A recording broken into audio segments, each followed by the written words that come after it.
အားလုံးပဲမင်္ဂလာပါရှင်ဒီလိုပုံပြီးမှာအိမ်မနေနေဖြစ်ဝင်ငွေရှာခြင်းတဲ့သူရောအသက်40-50အတွင်းပေါ့အလုပ်လုပ်ချင်တဲ့လူတွေရောခုချိန်မှာ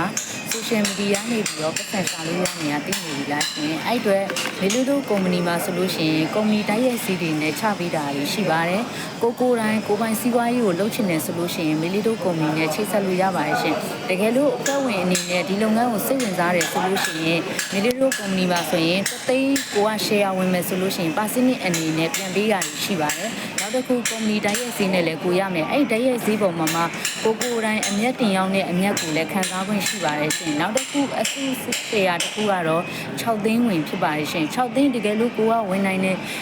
ကုမ္ပဏီရဲ့ပစ္စည်းတွေကိုကတိုက်ရိုက်ထုတ်နိုင်တယ်ဆိုလို့ရှိရင်ပါစနစ်အနေနဲ့6သိန်းရရှိတယ်6000ရရှိမှာဖြစ်ပါတယ်ရှင်တကယ်လို့စိတ်ဝင်စားတယ်ဆိုလို့ရှိရင်မီလီရဲ့အောက်ပါဖုန်းနံပါတ်ကို join လို့ရပါတယ်ရှင်ကျေးဇူးတင်